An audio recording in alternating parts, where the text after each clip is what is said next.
President Trump is offering new explanations on why his talks with Kim Jong-un fell apart, leading him to make an early exit. Brian Todd has been looking into this for us. Brian, do the president's reasons right now add up? Wolf, at least one of the president's claims does seem to add up. Mr. Trump indicated that the presence of a secret North Korean nuclear site was a major sticking point. And he says Kim Jong-un's side was surprised that the Americans knew about it. For a president who prides himself on the art of the deal, this was yet another agreement he couldn't close. Sometimes you have to walk. But tonight, analysts say President Trump may have walked away from North Korea's Kim Jong-un instead of reaching a wide-ranging pact because of a closely held North Korean secret the U.S. knew. There are other things that you haven't talked about, that you haven't written about, that we found. Including the second uranium enrichment plant. Exactly. And we brought many points up that I think they were surprised that we knew. Sources say during the talks, Kim made the bold offer to dismantle the main site of his nuclear program called Warmbier in exchange for sanctions relief. But Trump apparently wanted more. Experts say North Korea has at least one secret nuclear plant that the Kim regime has never acknowledged, but that Trump reportedly said must be shut down. This complex, called Kangsong, just outside Pyongyang, could be the place President Trump was referring to, based on its layout, its heat signature, and its security. Former UN weapons inspector David Albright and researchers at the Middlebury Institute believe that at Kangsong, Kim's regime is still producing crucial material for nuclear bombs. At Kangsong, they're using gas centrifuges, and this is the rotor assembly, the spinning part inside, and they're producing weapon-grade uranium for nuclear weapons. And the site may have up to 6,000 or more of these centrifuges.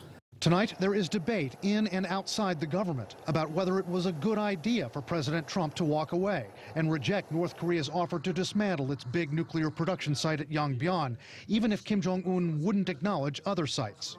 As an initial step, shutting down Warmbier would be good, but it would have to be followed fairly quickly with a measure that would shut down the production of nuclear fuel nationwide. But even as experts blame the standoff over nuclear sites as the reason for the summit's collapse, Trump seems to be suggesting another cause, tweeting that his former lawyer Michael Cohen's devastating testimony the same day, quote, may have contributed to what Trump calls having to, quote, walk. There's also continuing fallout tonight from Trump's comment in Hanoi that he took Kim at his word, that Kim didn't know about the deteriorating condition of American student Otto Warmbier, who died shortly after being released from North Korean custody. National Security Advisor John Bolton was pressed about that by CNN's Jake Tapper. Do you take Kim Jong-un at his word? The president takes him at his word. No, I know he does, but what about you? My opinion doesn't matter. Over the weekend, the president defended his remarks. And I'm in such a horrible position because in one way, I have to negotiate. In the other way, I love Mr. and Mrs. Warmbier, and I love Otto. And it's a very, very delicate balance.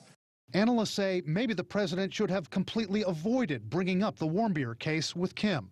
I don't think, on the one hand, that the president can seriously point a finger and say, you are responsible for the death of an American citizen. Especially in the course of negotiations, I'm not sure what that gets you.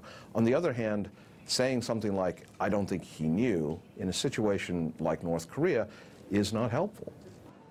Now, all of this comes as the U.S. and South Korea have announced that they're no longer going to hold those large-scale joint military exercises that the North Koreans have been so bothered by for so many years. Those militaries have said they're going to scale back those exercises and hold much smaller drills, in some cases, even virtual exercises. President Trump said today he didn't discuss that with Kim Jong-un in Hanoi. He made the decision long ago, he says, because the exercises are so expensive.